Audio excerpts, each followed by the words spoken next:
السلام علیکم ورحمۃ اللہ وبرکاتہ۔ سورہ نازعات کا ترجمہ اور تفسیر کا سلسلہ جاری تھا۔ 30 آیات ہو چکی تھیں، اب آیت نمبر 31 سے شروع کرنا ہے۔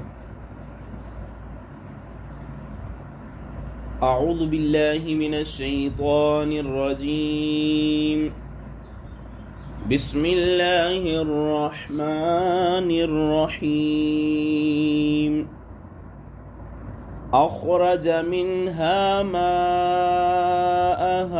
ومرعاها والجبال أرصاها متاعا لكم ولأنعامكم فإذا جاءت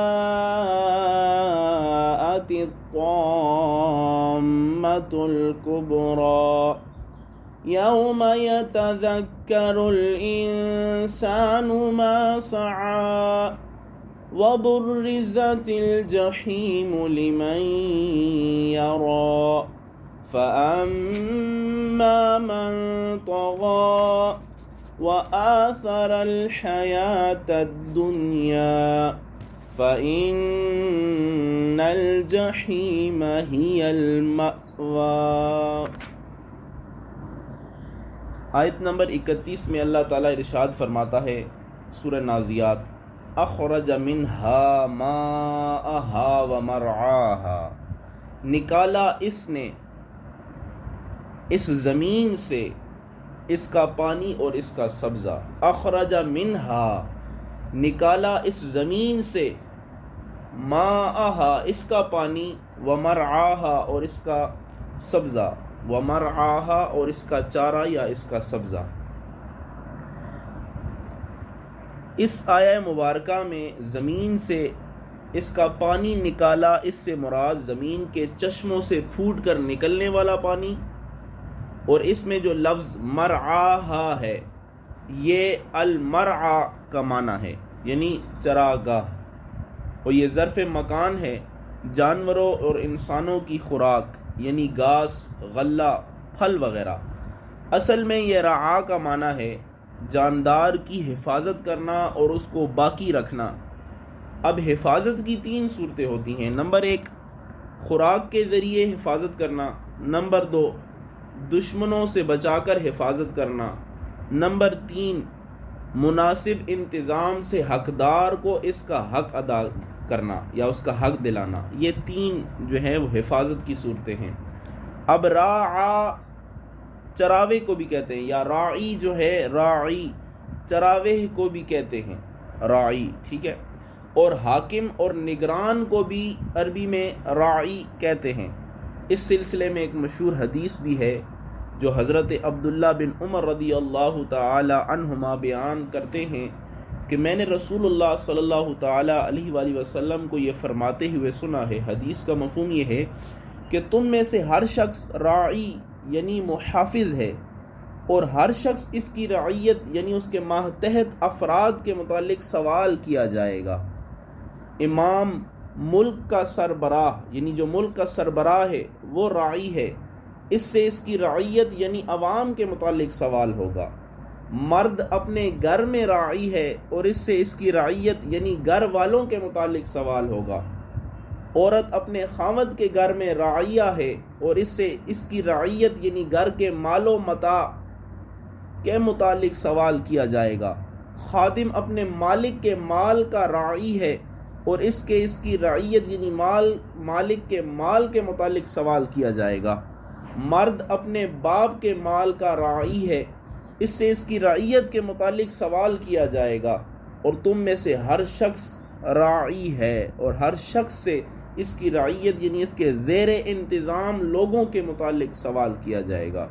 یہ حدیث صحیح بخاری کی ہے، اور اس کو غلام رسول سعیدی، علامہ غلام رسول سعیدی رحمۃ اللہ تعالی علیہ نے تبیان القرآن میں بھی ذکر کیا ہے، 12ویں جلد میں۔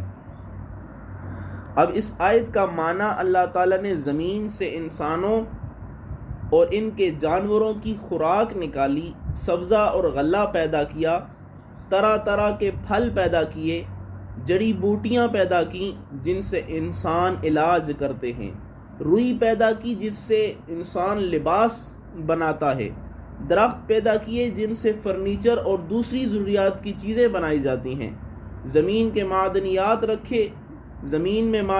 رکھے جن میں لوہا ہے جس سے مشینیں اور اسلحہ بنایا جاتا ہے، تانبا اور پیتل ہے جن سے برتن بنائے جاتے ہیں، سونا اور چاندی ہے جس سے زیورات بنائے جاتے ہیں، تیل اور قدرتی گیس ہے جس سے ایندھن حاصل کیا جاتا ہے، دریا پیدا کیے ہیں جن سے کاشتکاری کے لیے پانی حاصل کیا جاتا ہے اور اس پانی سے بجلی بھی بنائی جاتی ہے۔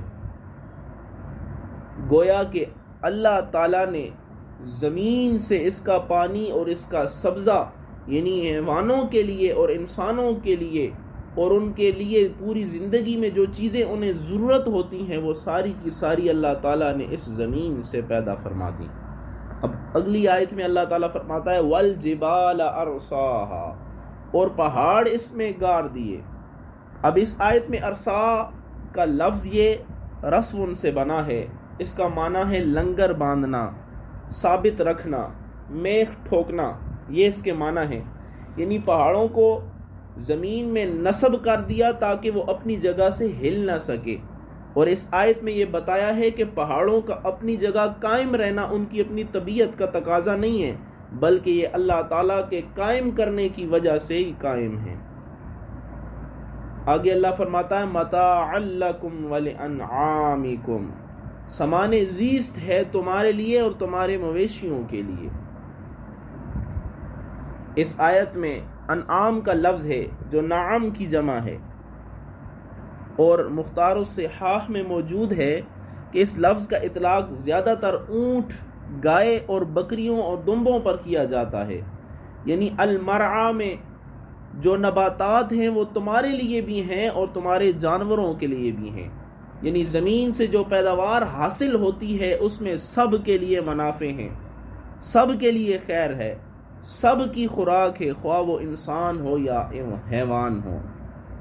اب ان 3 آیات میں اخرج منها ماءها ومرعاها والجبال ارصاها متاعا لکم ولانعامکم، ان 3 آیات میں انسان کو بتایا جا رہا ہے کہ پانی کے میٹھے میٹھے چشمے جاری کر دیے، اس میں طرح طرح کی سبزیاں اور ترکاریاں اور چارہ پیدا ہونے لگا جس سے تم اپنی ضرورتیں بھی پوری کرتے ہو اور تمہارے مویشی گائے بھینس گھوڑے وغیرہ کی خوراک کا سامان بھی مہیا ہو جاتا ہے۔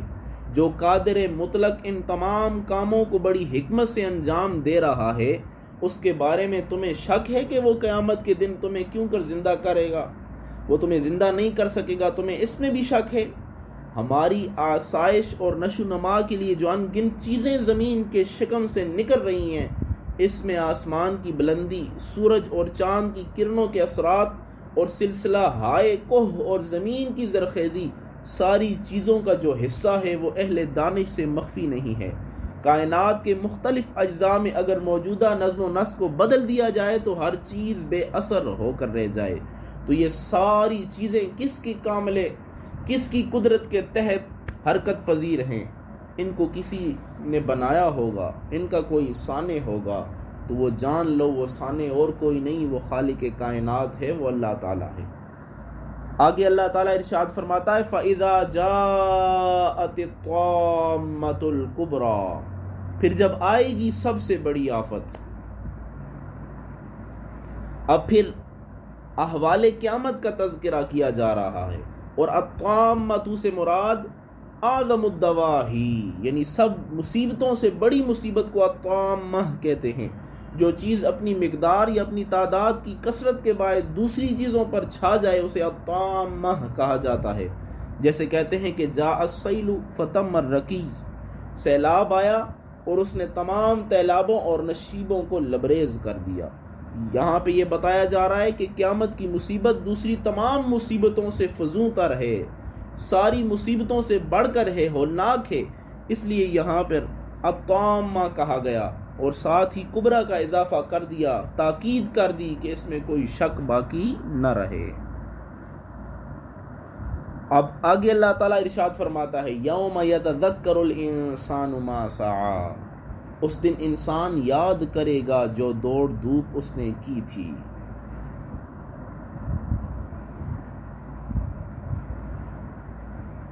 فرمایا کہ اس دن انسان اپنی کوشش کو یاد کرے گا، جو دنیا میں اس نے کوششیں کی تھیں ان کو یاد کرے گا۔ اس آیت میں کوشش سے مراد، سعی سے مراد انسان کے کیے ہوئے اعمال ہیں کہ قیامت کے دن اس کے ہاتھ میں اس کا صحیفہ اعمال دے دیا جائے گا، اس کا نامہ اعمال اس کے ہاتھ میں تھما دیا جائے گا۔ جن کے کیے ہوئے کاموں کو وہ بھول چکا تھا، جو کام وہ کر کے ان کو فراموش کر دیا تھا اس نے، جب وہ نامہ اعمال کو دیکھے گا تو آہستہ آہستہ اس کو ساری چیزیں یاد آ جائیں گی۔ اللہ تعالیٰ فرماتا ہے یوم یبعثہم اللہ جمیعا فینبئہم بما عملوا احصاہ اللہ ونسوہ واللہ علی کل شیء شہید۔ سورہ مجادلہ میں اللہ فرماتا ہے جس دن اللہ ان سب کو زندہ کر کے اٹھائے گا اور ان کو ان کے کیے ہوئے کاموں کی خبر دے گا، جن اعمال کو اللہ نے شمار کر رکھا ہے اور یہ بھول چکے تھے، تو اللہ ہر چیز پر نگاہ رکھنے والا ہے۔ اور دوسری آیات میں فرمایا دوزخ کو بالکل ظاہر کر دیا گیا ہے اور انسان یہ ساری چیزیں بلائے بیٹھا ہوا ہے، نہ دوزخ کا ذکر اس کو یاد ہے، نہ جنت کی نعمتیں اسے یاد ہیں۔ جتنے اس نے برے اعمال کیے ان کو وہ بھول چکا ہے۔ چاہیے تو یہ تھا کہ جتنے برے اعمال کیے ان کو اپنے ذہن میں حاضر رکھتا، ذہن میں رکھتا اور اللہ تعالیٰ کی بارگاہ میں توبہ کرتا رہتا، معافی چاہتا، لیکن باوجود معافی کے اس نے اپنے تمام گناہوں کو بلا دیا۔ اللہ فرماتا یوم یتذکر الانسان ما سعی، اس دن انسان یاد کرے گا جو وہ دوڑ دھوپ اس نے کی تھی، جو اس نے کوشش کی تھی۔ وَبُرِّزَتِ الْجَحِيمُ لِمَنْ يَرَى، اور ظاہر کر دی جائے گی جہنم ہر دیکھنے والے کے لیے۔ دو چیزیں بیان کی جا رہی ہیں۔ پچھلی آیت میں اس وقت انسان کی نگاہوں کے سامنے اس کی زندگی کی فلم گھومنے لگے گی، وہ اعمال جو اس کو بالکل بھول گئے تھے ایک ایک کر کے نسیان کی گہرائیوں سے ابھرنے لگیں گے۔ اگر اس نے اچھے کاموں میں زندگی گزاری تھی تو اس کی خوشی کی انتہا نہیں ہوگی، اگر بدعمالیوں میں عمر برباد کر کے آیا تھا اور اس روز اس کا ملال دیدنی ہوگا، دیکھنے والا ہوگا پھر یہ دن، یا یہ کہ اس کے سامنے اس کے صحائف عمل کھول کر رکھ دیے جائیں گے، جو باتیں اس کو فراموش ہو گئی تھیں وہ بھی یاد آنے لگیں گی۔ پھر آگے آیت میں فرمایا جس جہنم کا وہ آج تک انکار کرتا رہا وہ اس کی آنکھوں کے سامنے ظاہر کر دی جائے گی تو اس کو سارے اپنے اعمال یاد آ جائیں گے۔ جب جہنم اس کے سامنے آ جائے گی وَبُرِّزَتِ الْجَحِيمُ لِمَنْ يَرَى، اور ظاہر کر دی جائے گی جہنم ہر دیکھنے والے کے لیے۔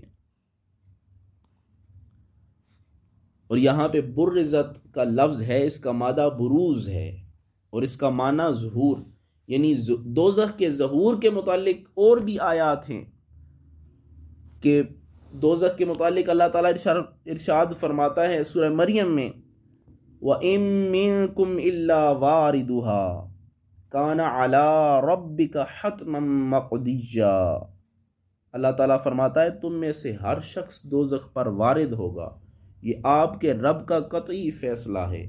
ثُمَّ نُنَجِّي الَّذِينَ اتَّقَوْا وَنَذَرُ الظَّالِمِينَ فِيهَا جِثِيًّا، پھر ہم متقین کو نجات دے دیں گے اور ظالموں کو اس میں گھٹنوں کے بل گرا ہوا چھوڑ دیں گے۔ دوسری سورہ شعراء میں اللہ تعالیٰ فرماتا ہے وَأُزْلِفَتِ الْجَنَّةُ لِلْمُتَّقِينَ، اور جنت کو متقین کے قریب کر دیا جائے گا۔ وَبُرِّزَتِ الْجَحِيمُ لِلْغَاوِينَ، اور گمراہوں، یہ جو گمراہ شخص ہیں ان کے لیے دوزخ کو ظاہر کر دیا جائے گا۔ ایک تو یہ ہے کہ نیکوں کو جنت میں بھیج دیا جائے گا، لیکن یہاں پہ متقین کا جو ذکر ہوا وَأُزْلِفَتِ الْجَنَّةُ لِلْمُتَّقِينَ، جنت کو متقین کے قریب کر دیا جائے گا۔ یعنی اس آیت سے پتہ چلتا ہے کہ جنت متقین کی مشتاق ہوگی اور انہیں بلا رہی ہوگی کہ اے متقین جلدی میرے اندر آ جاؤ، جلدی میرے اندر آ جاؤ۔ آگے اللہ تعالیٰ فرماتا ہے فَأَمَّا مَن طَغَىٰ، فَأَمَّا مَن طَغَىٰ، پس جس نے سرکشی کی ہوگی، وَآثَرَ الْحَيَاةَ الدُّنْيَا، اور ترجیح دی ہوگی دنیاوی زندگی کو، فَإِنَّ الْجَحِيمَ هِيَ الْمَأْوَىٰ، تو دوزخ ہی اس کا ٹھکانہ ہوگا۔ اب یہاں پہ اس کے ٹھکانے کی بات چل رہی ہے۔ سب سے پہلے فَأَمَّا مَن طَغَىٰ، پس جس نے سرکشی کی ہوگی، وَآثَرَ الْحَيَاةَ الدُّنْيَا، اور ترجیح دی ہوگی دنیاوی زندگی کو، تو اس کا ٹھکانہ تو دوزخ ہی اس کا ٹھکانہ ہوگا۔ اب ان آیات میں انسان کی دو قوتیں ہیں، ایک قوت نظریہ ہے اور ایک قوت عملیہ ہے۔ قوت نظریہ کا کمال یہ ہے کہ انسان کو اللہ تعالیٰ کی معرفت ہو اور وہ اس کی توحید کی تصدیق کرے، غور و فکر جس کو کہتے ہیں اس سے، اور یہ جانے کہ اللہ کی قدرت اس پر غالب ہے، اور پھر وہ اپنے آپ کو حقیر جانے گا، انکسار اور تواضع کرے گا، عاجزی اور انکساری کرے گا، پھر وہ سرکشی اور تکبر نہیں کرے گا۔ اور جب وہ اللہ تعالیٰ کی معرفت حاصل نہیں کرے گا، اس کی توحید کی تصدیق نہیں کرے گا، پھر وہ سرکشی اور تکبر کرے گا۔ اور قوت عملیہ کا کمال یہ ہے کہ اللہ تعالیٰ کے تمام احکام پر، رسول اللہ صلی اللہ تعالیٰ علیہ وآلہ وسلم کے تمام فرامین پر عمل کرے، دنیا کے عیش و عشرت پر آخرت کو ترجیح دے۔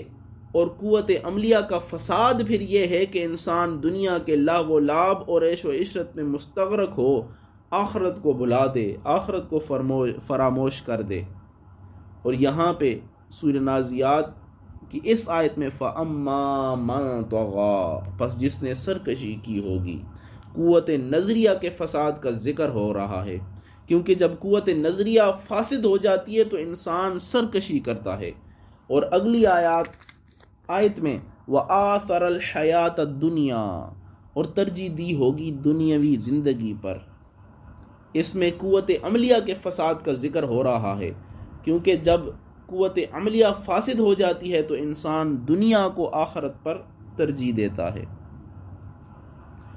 اب دنیا کی زندگی کو ترجیح دینے کی مذمت کے بارے میں حضرت سیدنا ابو ہریرہ رضی اللہ تعالیٰ عنہ بیان کرتے ہیں، رسول اللہ صلی اللہ تعالیٰ علیہ وآلہ وسلم نے ارشاد فرمایا، حدیث کا مفہوم ہے کہ جس نے دنیا کو حلال طریقے سے سوال سے بچتے ہوئے طلب کیا اور اپنے اہل و عیال کی کفالت اپنے پڑوسی پر شفقت کرنے کے لیے حاصل کیا، تو وہ اللہ تعالیٰ سے قیامت کے دن اس حال میں ملاقات کرے گا کہ اس کا چہرہ 14ویں کی چاند کی طرح ہوگا، یعنی جیسے 14ویں کا چاند روشنی دے رہا ہوتا ہے، چمک رہا ہوتا ہے، اس کا چہرہ بھی چمک رہا ہوگا۔ اور جس نے دنیا کو حرام طریقے سے طلب کیا تاکہ وہ مالدار ہو اور لوگوں پر فخر کرے اور ان کو اپنی شان دکھائے، تو اللہ تعالیٰ سے اس حال میں ملاقات کرے گا کہ اللہ تعالیٰ اس پر غضبناک ہوگا۔ یہ حدیث شعب الایمان میں ہے۔ اس طرح حضرت عائشہ صدیقہ رضی اللہ تعالی عنہا بیان فرماتی ہیں کہ رسول اللہ صلی اللہ تعالی علیہ وآلہ وسلم نے فرمایا، دنیا اس کا گھر ہے جس کا آخرت میں کوئی گھر نہ ہو، اور اس کا مال ہے کہ جس کا آخرت میں کوئی مال نہ ہو، اور دنیا کو وہی شخص جمع کرتا ہے جس میں کوئی عقل نہ ہو۔ یہ مسند احمد میں موجود ہے۔ اسی طرح حضرت سیدنا علی المرتضیٰ کرم اللہ تعالی وجہ الکریم فرماتے ہیں، دنیا پیٹھ پھیر کر جا رہی ہے، آخرت سامنے سے آ رہی ہے، اور ان میں سے ہر ایک کے بیٹے ہیں، سو تم آخرت کے بیٹے بنو، دنیا کے بیٹے نہ بنو۔ آج عمل ہے، حساب نہیں ہے، اور کل حساب ہوگا، عمل نہیں ہوگا۔ یہ صحیح بخاری میں موجود ہے ان کا یہ فرمان۔ اگلی آیت میں فَإِنَّ الْجَحِيمَ هِيَ الْمَأْوَىٰ، تو دوزخ ہی ہوگا اس کا ٹھکانہ۔ اب یہاں پہ بتایا جا رہا ہے کہ جس شخص نے دنیاوی زندگی کو آخرت کی زندگی پر ترجیح دی، دنیا میں سرکش بنا رہا، تکبر کرتا رہا، غرور کرتا رہا، دنیا کے کاموں میں مست رہا، دنیا میں لہو و لعب میں ہی اپنی زندگی اس نے گزار دی، تو اس کا ٹھکانہ فَإِنَّ الْجَحِيمَ هِيَ الْمَأْوَى، تو دوزخ ہی اس کا ٹھکانہ ہوگا۔ اب یہاں پہ دوزخ کی صفات بھی ملاحظہ فرمائیے۔ حضرت ابو ہریرہ رضی اللہ تعالی عنہ بیان کرتے ہیں، رسول اللہ صلی اللہ تعالی علیہ وآلہ وسلم نے ارشاد فرمایا، حدیث کا مفہوم ہے تمہاری دنیا کی آگ دوزخ کی آگ کا 17واں حصہ ہے۔ اور حضرت نعمان بن بشیر رضی اللہ تعالیٰ عنہ بیان فرماتے ہیں، رسول اللہ صلی اللہ تعالی علیہ وآلہ وسلم نے ارشاد فرمایا، بے شک دوزخ والوں میں سب سے کم عذاب اس شخص کو ہوگا جس کو آگ کی 2 جوتیاں اور 2 تسمے پہنائے جائیں گے۔ اس عذاب سے اس کا دماغ اس طرح کھول رہا ہوگا جس طرح چولہے پر رکھا ہوا دیچکا وغیرہ وہ اس کی تپش کی وجہ سے، آگ کی تپش کی وجہ سے یا ابلنے کی وجہ سے جو آواز نکالتا ہے، جو کھولتی ہے، اسی طرح اس آدمی کا دماغ بھی اس طرح ہو رہا ہوگا۔ یہ حدیث بھی صحیح البخاری کی ہے۔ اسی طرح ایک اور حضور علیہ الصلوۃ والسلام کی حدیث جس کا مفہوم ہے، دوزخ کی آگ کو 1000 سال تک دہکایا گیا، اس کو بھڑکایا گیا حتیٰ کہ وہ سرخ ہو گئی، پھر 1000 سال تک اس کو پھر جلایا گیا حتیٰ کہ وہ سفید ہو گئی، پھر 1000 سال تک اس کو پھر جلایا گیا حتیٰ کہ وہ سیاہ ہو گئی، پس وہ سیاہ اندھیری ہے، یعنی وہ جو جہنم کی آگ ہے وہ سیاہ اندھیری ہے۔ اور حضرت سیدنا ابو ہریرہ رضی اللہ تعالیٰ عنہ بیان کرتے ہیں، رسول اللہ صلی اللہ تعالی علیہ وآلہ وسلم نے فرمایا، دوزخ میں صرف شقی داخل ہوگا۔ آپ صلی اللہ تعالی علیہ وآلہ وسلم سے سوال کیا گیا، یا رسول اللہ شقی کون ہے؟ آپ نے فرمایا، جس نے اللہ کے لیے کوئی اطاعت نہیں کی اور اس کی کسی معصیت کو ترک نہیں کیا، یعنی جہاں پہ اللہ تعالیٰ نے حاضر ہونے کا حکم دیا تھا وہاں پہ یہ حاضر نہیں ہوا، اور جہاں پہ اللہ تعالیٰ نے حاضر نہ ہونے کا حکم دیا تھا وہاں پہ یہ شخص حاضر ہوتا رہا، تو یہ وہ شخص ہے جو شقی ہے۔ اور اس کے اگر الٹ دیکھا جائے کہ جہاں پہ اللہ نے حاضر ہونے کا حکم دیا تھا وہاں سے وہ غائب نہیں ہوا، اور جہاں پہ اللہ تعالیٰ نے حاضر نہ ہونے کا یعنی غائب کا حکم دیا وہاں پہ وہ کبھی حاضر نہ ہوا، تو یہ وہ متقی شخص ہے کہ جس کے بارے میں اللہ تعالیٰ فرماتا ہے کہ جنت جو ہے وہ اس کے قریب کر دی جائے گی، جنت اس کی مشتاق ہوگی کہ آج میں اس شخص سے ملنا چاہتی ہوں، یہ شخص آ جائے میرے اندر۔